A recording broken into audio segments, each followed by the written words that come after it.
हमारे चैनल को सब्सक्राइब नहीं किया तो अभी सब्सक्राइब पर क्लिक करें और साथ ही बेल आइकन पर क्लिक करें ताकि आपको हमारी हर नई आने वाली वीडियो आसानी से मिलती रहे। मोहतरम नाजरीन, अस्सलाम वालेकुम। आज के प्रोग्राम में हम उन ग़िज़ाओं का ज़िक्र करेंगे जो बवासीर जैसी बीमारी में मुफीद साबित होती हैं। दही। दोस्तों, दही निज़ाम हाज़मा के तमाम मसाइल के लिए बहुत मुफीद है। ये कब्ज़ और बवासीर दोनों का ख़ात्मा करता है क्योंकि दही में ऐसे मुफीद बैक्टीरिया शामिल होते हैं जो मैदे और फेफड़ों की बीमारियों को दूर करते हैं। इसीलिए जिन लोगों को बवासीर की शिकायत हो वो 2 वक्त दही का इस्तेमाल ज़रूर करें। जामन। जामन बवासीर के मर्ज़ में बहुत मुफीद फल है। ये खूनी और आबादी दोनों बवासीर को ख़त्म करने में मदद देता है। बवासीर की बीमारी में बनने वाले ज़ख्मों का ख़ात्मा करता है। बेहतरीन नताइज के लिए सुबह खाली पेट जामन खाना चाहिए।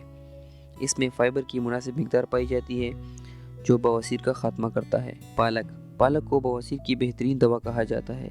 पालक निज़ाम हाज़मा को ताकत देता है, मैदे के अफ़ाल को दुरुस्त करता है, फेफड़ों में बनने वाली रतूबतों का ख़ात्मा करता है। प्याज। प्याज भी बवासीर ख़त्म करने में बहुत अहम किरदार अदा करता है। जिन लोगों को खूनी बवासीर की शिकायत हो वो रोज़ाना आधा प्याज काट कर इस पर नमक छिड़क कर खा लें तो खूनी बवासीर में बहुत इफ़ाक़ा मिलता है। केला। केला कब्ज़ और बवासीर दोनों बीमारियों में शिफा देता है। केले में मौजूद ग़िज़ाई अज्जा खून की रवानी की रफ्तार को बेहतर बनाते हैं।